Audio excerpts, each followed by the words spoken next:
যুদ্ধে যত মৃত্যুই হোক বা যত বাধাই আসুক না কেন, রাফা সহ অবরুদ্ধ গাজায় দীর্ঘমেয়াদে যুদ্ধ চালিয়ে যেতে প্রস্তুত হামাস। শুক্রবার হামাসের সামরিক শাখার মুখপাত্র আবু ওয়াইদ এক ভিডিও বার্তায় কথা বলেছেন। এরই মধ্যে পূর্ব রাফার একটি ঘরে পরিকল্পিতভাবে ফাঁদে ফেলে 15 ইসরায়েল সেনাকে আটক করে আল কাসাম ব্রিগেড। আরও জানাচ্ছেন মাহফুজুর রহমান। এভাবেই ইসরায়েল সেনাদের টার্গেট করে সুনিপুণভাবে হামলা চালাচ্ছে হামাস। পরিসর ছোট হলেও থেমে নেই তারা, থামার লক্ষণও নেই। এমনকি যুদ্ধ যত দীর্ঘই হোক অথবা যে ধরনেরই হোক না কেন, ইসরায়েলের অভিযানের বিরুদ্ধে রুখে দাঁড়ানোর ঘোষণা দিয়েছে তারা। হামাস মুখপাত্র আবু ওয়াইদা বলেছেন, জনগণের বিরুদ্ধে আগ্রাসন বন্ধ করার পূর্ণ ইচ্ছা থাকা সত্ত্বেও তারা শত্রুর বিরুদ্ধে দীর্ঘস্থায়ী যুদ্ধের জন্য প্রস্তুত। তিনি দাবি করেন, ইসরায়েলি বাহিনীকে এমন একটি জায়গায় নিয়ে যাওয়া হচ্ছে যেখানে শুধু তাদের সেনাদের মৃত্যুই হবে। নতুন করে ট্যাঙ্ক, সেনাবাহিনীর গাড়ি ও বোলডোজার সহ 100টির বেশি ইসরায়েলি যানকে লক্ষ্যবস্তু করেছে হামাস। পাশাপাশি টানেল উড়িয়ে রকেট ও মর্টার নিক্ষেপ, স্নাইপিং এবং মুখোমুখি লড়াইয়ের মাধ্যমে ইসরায়েলি সেনাদের হতাহত করা হয়েছে। এরপরও থেমে নেই ইসরায়েলের অভিযান। গাজার রাফা সহ বিভিন্ন এলাকায় গোলা ও বোমা হামলায় লণ্ডভণ্ড হয়ে গেছে বাড়িঘর। দক্ষিণ রাফা ও উত্তরাঞ্চল থেকে পালিয়েছে অন্তত 7.5 লাখ মানুষ।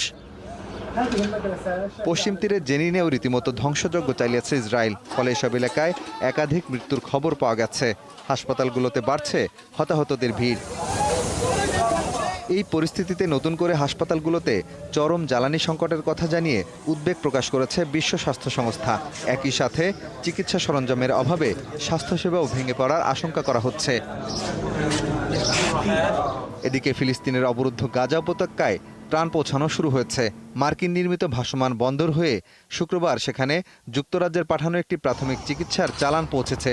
অঞ্চলটিতে আরও ত্রাণ সরবরাহ প্রবেশের অনুমতি দিতে আন্তর্জাতিক চাপের মধ্যে রয়েছে ইসরায়েল। এ বিষয়ে হামাস বলছে, মার্কিন নির্মিত এই বন্দর দিয়ে আসা ত্রাণ গাজাবাসীর মানবিক চাহিদা মেটানোর জন্য যথেষ্ট নয়। স্থলপথে সেখানে বৃহত্তর সাহায্য পাঠানোর দাবি জানিয়েছে তারা। মাহফুজুর রহমান, ৭১। ৮ মাস ধরে চলতে থাকা ইসরায়েলি হামলায় চরম দুর্দশায় আছেন গাজা উপত্যকার বাসিন্দারা। রাফা সীমান্তে হামলা জোরদার করায় খান ইউনিসে আশ্রয় নিয়েছেন তারা, কিন্তু সেখানে নেই খাবার, পানি বা ত্রাণ সহায়তা। এতে ভোগান্তির শেষ নেই গাজাবাসীর, জানাচ্ছেন সৃষ্টি ঘটক। সীমাহীন দুর্দশায় ফিলিস্তিনের গাজা উপত্যকার বাসিন্দারা। উপত্যকাটির দক্ষিণাঞ্চলে ইসরায়েলের সেনাবাহিনী স্থল ও বিমান হামলা জোরদার করায় সেখান থেকে লাখ লাখ ফিলিস্তিনি পালিয়ে খান ইউনিসের কাছে আল মাওয়াসি এলাকায় অবস্থান নিতে বাধ্য হচ্ছে। কিন্তু আল মাওয়াসি এমন এক বালুময় বিরানভূমি যেখানে খাবার, পানি, ত্রাণ কিছুরই ব্যবস্থা নেই। খান ইউনিস নাকি নিরাপদ, মানলাম, কিন্তু এখানে বেঁচে থাকার কোনো ব্যবস্থাই নেই। আমরা জানি না কি করব। চারপাশে শুধু বালি আর বালি। প্রায় 12 কিলোমিটার দীর্ঘ ও 1 কিলোমিটার প্রশস্ত এই এলাকা অবরুদ্ধ গাজার মাত্র 4% জায়গা জুড়ে। আগে যেখানে এলাকাটিতে 9,000 মানুষ বসবাস করত, তখনই সেটি ছিল ঘনবসতিপূর্ণ এলাকা। আর এখন সেখানে 6 লাখ মানুষ অবস্থান করছে, যা একেবারেই কল্পনাতীত। এখানে খাবার, পানি, জ্বালানি কিছুই নেই, এমনকি ত্রাণ পর্যন্ত আসে না এখানে। তাই ইসরায়েল ইচ্ছা করে এখানেই আমাদের কোণঠাসা করছে। ওইদিকে যুদ্ধে মানুষ মরবে আর এদিকে ক্ষুধায়। রাইদ আবু তাইমা নামে 40 বছর বয়সী এই ফিলিস্তিনি জানান, বাস্তুচ্যুত হওয়ার পর থেকে তার দুর্দশার কথা। গত 6 মাস ধরে পরিবার নিয়ে এক এলাকা থেকে আরেক এলাকায় ছুটে চলেছেন তিনি।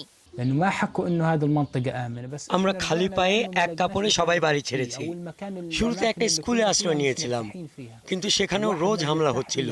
পরে আমরা রাফাতে যাই, আর তারপর এখানে। রাইদ আবু তাইমা জানান, এত লাখ লাখ মানুষের জন্য এমনকি কোনো শৌচাগার পর্যন্ত নেই পুরো এলাকা জুড়ে।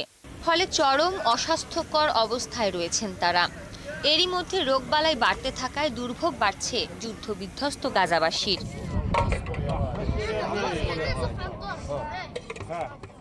সৃষ্টি ঘটক, ৭১। গাজার উত্তরাঞ্চলের জাবালিয়া থেকে 3 জিম্মির মরদেহ উদ্ধার করেছে ইসরায়েলের সেনাবাহিনী। শুক্রবার এ তথ্য জানিয়েছে ইসরায়েলের প্রতিরক্ষা বাহিনী। উদ্ধারকৃতরা হলেন শানি লোক, অমিত বুস্কিলা এবং ইজহাক গেলেরেন্তার। এই তিনজনকে গত 7 অক্টোবর নোভা মিউজিক ফেস্টিভ্যালে হত্যা করা হয়। এরপর তাদের মরদেহ গাজা নিয়ে যাওয়া হয় বলে জানিয়েছে ইসরায়েলি প্রতিরক্ষা বাহিনী। দেশটির সংবাদ মাধ্যমগুলো জানিয়েছে মরদেহগুলো একটি সুড়ঙ্গের ভেতর থেকে উদ্ধার করা হয়। গত বছরের 7 অক্টোবর ইসরায়েলের বিভিন্ন অবৈধ বসতিতে হামলা চালান হামাসের যোদ্ধারা। সে সময় গাজার সীমানা বেড়ার কাছে চলছিল নোভা মিউজিক ফেস্টিভ্যাল। হামাসের হামলায় এই ফেস্টিভ্যালে 350 জন প্রাণ হারান। গত 7 মাস ধরে ইসরায়েল লেবানন সীমান্তে সশস্ত্র গোষ্ঠী হিজবুল্লাহর সঙ্গে সংঘাতের জেরে ইসরায়েলের ব্যাপক ক্ষয়ক্ষতি হয়েছে বলে স্বীকার করেছেন দেশটির প্রতিরক্ষামন্ত্রী ইয়াব গ্যালান্ট। তবে এই ক্ষয়ক্ষতি পুরোপুরি বৃথা যায়নি বলেও দাবি করেছেন তিনি। শুক্রবার রাজধানী জেরুজালেমে এক অনুষ্ঠানে দেওয়া বক্তব্যে গ্যালান্ট বলেন, ইসরায়েলকে সব সময় যে কোনো পরিস্থিতির জন্য প্রস্তুত থাকতে হবে। তেল আবিব কখনো পিছু হটবে না। সন্ত্রাসীদের প্রতিটি হামলার জবাব দেওয়া হবে বলেও হুঁশিয়ারি দেন তিনি। 7 অক্টোবর গাজায় হামাসের বিরুদ্ধে অভিযানে নামে ইসরায়েল। হামাসের প্রতি সংহতি জানিয়ে ইসরায়েল লেবানন সীমান্ত থেকে উত্তর ইসরায়েলের বিভিন্ন সামরিক স্থাপনাকে লক্ষ্য করে রকেট হামলা শুরু করে হিজবুল্লাহ। আফগানিস্তানের মধ্যাঞ্চলে বন্দুকধারীদের গুলিতে অন্তত 4 জন নিহত হয়েছে। নিহতদের মধ্যে 3 জন স্প্যানিশ পর্যটক ও একজন আফগানিস্তানের নাগরিক। এই ঘটনায় 4 জনকে আটক করা হয়েছে। দেশটির স্বরাষ্ট্র মন্ত্রণালয় বামিয়ান প্রদেশের এই ঘটনার সত্যতা নিশ্চিত করেছে। স্বরাষ্ট্র মন্ত্রণালয়ের মুখপাত্র আব্দুল মতিন কানি জানিয়েছেন, শুক্রবারে বন্দুক হামলার ঘটনায় আরও 4 বিদেশি ও 3 আফগান নাগরিক আহত হয়েছেন। তবে এই হামলার দায় কেউ এখনও স্বীকার করেনি। এদিকে আফগানিস্তানে হামলায় নিহত নিজেদের 3 নাগরিকের ব্যাপারে নিশ্চিত হয়েছে স্পেনের পররাষ্ট্র মন্ত্রণালয়। তাছাড়া আহত বিদেশিদের মধ্যে একজন স্প্যানিশ নাগরিক রয়েছেন। ভারতের লোকসভা নির্বাচনে 5ম দফার ভোট সোমবার। এ দফায় নিরাপত্তাজনিত কারণে 17 থেকে 20 মে 3 দিনের জন্য বন্ধ রাখা হচ্ছে বেনাপোল পেট্রাপোল স্থলবন্দর। এ সময়ের মধ্যে উভয় দেশের কোনো যাত্রীবাহী ও পণ্যবাহী পরিবহন চলাচল করতে পারবে না। তবে মেডিকেল ইমার্জেন্সি, ভারতীয় পাসপোর্টধারী ভোটার ও পচনশীল পণ্য পরিবহনকারী যানবাহন এই নিষেধাজ্ঞার বাইরে থাকবে। 5ম দফায় পশ্চিমবঙ্গের বনগাঁ, ব্যারাকপুর, হাওড়া, শ্রীরামপুর, হুগলি, উলুবেড়িয়া ও আরামবাগ আসনে ভোট গ্রহণ হবে। আর বনগাঁ আসনের মধ্যেই পড়ে বাংলাদেশের সঙ্গে ভারতের অন্যতম যোগাযোগ চ্যানেল পেট্রাপোল আন্তর্জাতিক স্থলবন্দর। আসনটি আন্তর্জাতিক সীমান্ত ঘেঁষা হওয়ায় নিরাপত্তার বিষয়টি বিবেচনায় নিয়ে স্থলবন্দর বন্ধ রাখার সিদ্ধান্ত নিয়েছে ভারতের জাতীয় নির্বাচন কমিশন। ভারতের হরিয়ানা রাজ্যে এক্সপ্রেসওয়েতে চলন্ত বাসে আগুন লেগে 8 পুণ্যার্থীর মৃত্যু হয়েছে। আহত হয়েছেন আরও 24 জন। শনিবার রাজ্যটির কুণ্ডলি মানেসার পালওয়াল এক্সপ্রেসওয়েতে এই দুর্ঘটনা ঘটে।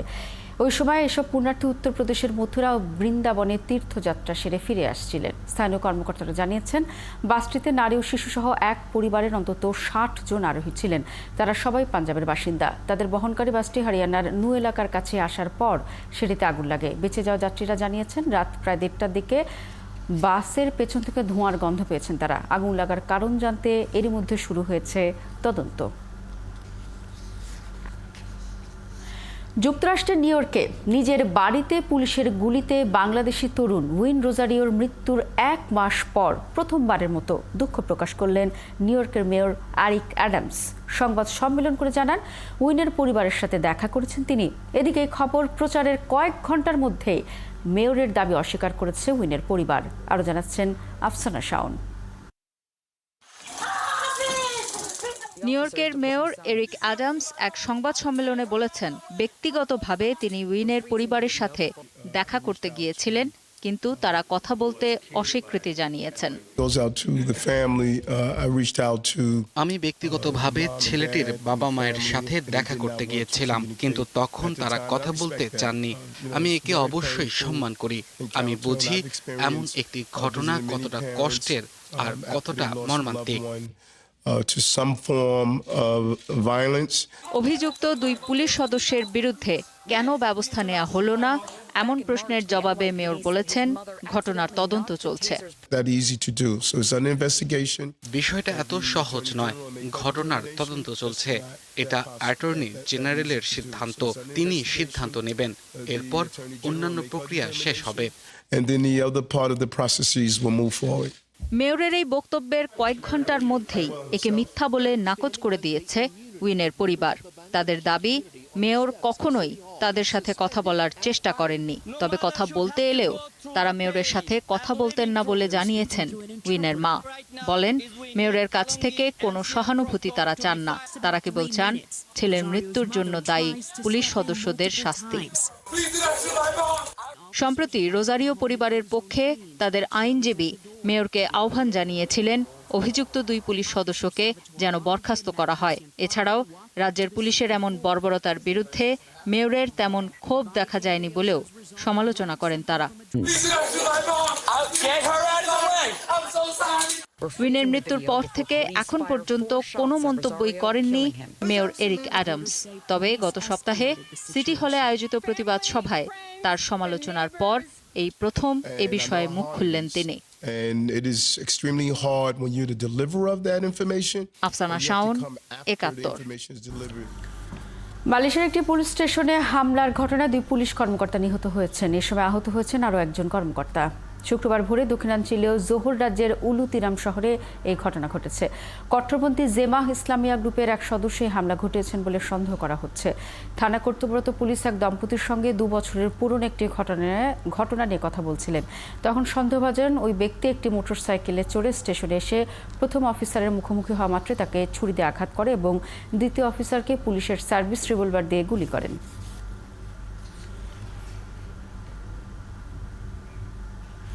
শয়তানবাদ প্রচারের দায়ে 260 জনের বেশি ব্যক্তিকে গ্রেফতার করেছে ইরানের নিরাপত্তা বাহিনী। গ্রেফতারকৃতদের মধ্যে 3 ইউরোপীয় নাগরিকও রয়েছেন। বৃহস্পতিবার রাতে তেহরানের পশ্চিমে অবস্থিত শাহরিয়ার শহরে অভিযান চালিয়ে তাদের গ্রেফতার করা হয়। ইরানের বার্তা সংস্থা তাসনিম জানিয়েছে, এদের মধ্যে 146 জন পুরুষ এবং 115 জন নারী। তাদের কাছ থেকে মদ ও ইরানের আইনে নিষিদ্ধ মাদক জব্দ করা হয়েছে। পাশাপাশি জব্দ করা হয়েছে 73টি গাড়িও। পুলিশ বলছে, গ্রেফতার করা নারী পুরুষের পোশাক, মুখ ও চুলের শয়তানবাদের প্রতীক ছিল। এর আগে 2009 সালের মে মাসে দক্ষিণাঞ্চলের শহর সিরাজ থেকে শয়তান উপাসক হিসেবে চিহ্নিত 104 জনকে আটক করা হয়।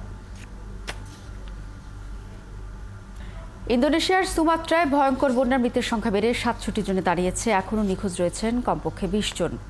মৌসুমী বৃষ্টি, নদীর তীর উপচে পড়া পানি, তার সাথে মাউন্ট মারাপির শীতল লাভা, সব মিলিয়ে বিপর্যয় নেমে এসেছে পশ্চিম সুমাত্রার 4টি জেলায়। ক্ষতিগ্রস্ত হয়েছে 521টি বাড়িঘর, মসজিদ, 19টি সেতু, প্রায় 32,000 হেক্টর জমি। বিভিন্ন জায়গায় বিচ্ছিন্ন হয়ে গেছে যোগাযোগ ব্যবস্থা। দেশটির জাতীয় দুর্যোগ ব্যবস্থাপনা সংস্থা জানিয়েছে, কাদার ভেতর ও নদী থেকে 67টি মরদেহ উদ্ধার করতে পেরেছেন তারা। আমি কখনো বাংলাদেশের ছবি করার ডাক পাইনি। বাংলাদেশের নির্মাতাদের জন্য বলছি, আমার দরজা সব সময় খোলা। 71কে জানালেন বর্ষিয়ান ভারতীয় অভিনেতা নাসিরুদ্দিন শাহ। সেই সঙ্গে বঙ্গবন্ধু বায়োপিকের প্রশংসা করে বলেন, এটি দারুণ ছবি। কিন্তু দুর্ভাগ্য, ভারতে ছবিটি ব্যাপকভাবে দেখানো হয়নি। কান চলচ্চিত্র উৎসবে প্রথমবারের মতো যোগ দিয়ে কথা বলছেন ফর্মুলা ছবিসহ আরও অনেক বিষয়ে। সেখানে তার সাক্ষাৎকার নিয়েছেন Partha Sanjay. Bangladeshis who may be watching this, আমি তোমাকে ভালোবাসি। বাংলায় ভালোবাসার কথা বললেও অভিনেতা নাসিরুদ্দিন শাহর আক্ষেপ, তিনি কখনো বাংলাদেশে ছবি করার অফার পাননি। I haven't been offered any Bangladeshi movie. আমি কখনো বাংলাদেশে ছবি করার অফার পাইনি, হলে খুশি হতাম। আমি 2 বার বাংলাদেশে গিয়েছি থিয়েটারে পারফর্ম করতে, কিন্তু সিনেমা করা হয়নি। আপনার মাধ্যমে বাংলাদেশের চলচ্চিত্র নির্মাতাদের জানিয়ে দিতে চাই, আমার দরজা সবার জন্য খোলা। I am open to all offers. কান উৎসবে প্রথমবার এসেছেন এই অভিনেতা। উপলক্ষ কান ক্লাসিকে তার ক্যারিয়ারের দ্বিতীয় ছবি মন্থন দেখানো হয়েছে শুক্রবার। এটি নির্মাতা শ্যাম বেনেগাল। যদিও অসুস্থতার কারণে তিনি আসতে পারেননি। শ্যাম বেনেগাল প্রসঙ্গেই আলাপে এলো বঙ্গবন্ধু বায়োপিক প্রসঙ্গ। I've seen it. It's a wonderful film. Biopic ছবিটি আমি দেখেছি, খুবই ভালো ছবি। দুর্ভাগ্যজনকভাবে বলতে হয়, শ্যাম বেনেগালের ছবিটি ব্যাপকভাবে প্রদর্শিত হয়নি। কিন্তু আমি মনে করি মূল চরিত্রে যিনি অভিনয় করেছেন তিনি দারুণ করেছেন। ছবিটি দারুণ ইনফরমেটিভ, ইন্টারেস্টিং এবং নাটকীয়। I enjoyed the film very much. It's very informative. 29 বছর পর কানে প্রতিযোগিতা বিভাগে ভারতীয় ছবি। তবে নাসিরুদ্দিন শাহ বিশ্বাস করেন, আগামী 10 বছরে ভারতীয় সিনেমায় ব্যাপক পরিবর্তন আসবে। By the formula movies. Formula ছবি দিয়ে আপনি ইন্ডাস্ট্রি ভরে ফেলতে পারেন না। আমি নিশ্চিত বাংলাদেশের দর্শক ভালোভাবে তা বুঝতে পারবে। They have a very negative influence. বাংলাদেশের চলচ্চিত্র দর্শকদের জন্য এই অভিনেতা বলেন, আপনাদের জানা উচিত ভালো আর খারাপ ছবির পার্থক্য। পার্থ সঞ্জয়, 71, কান, ফ্রান্স।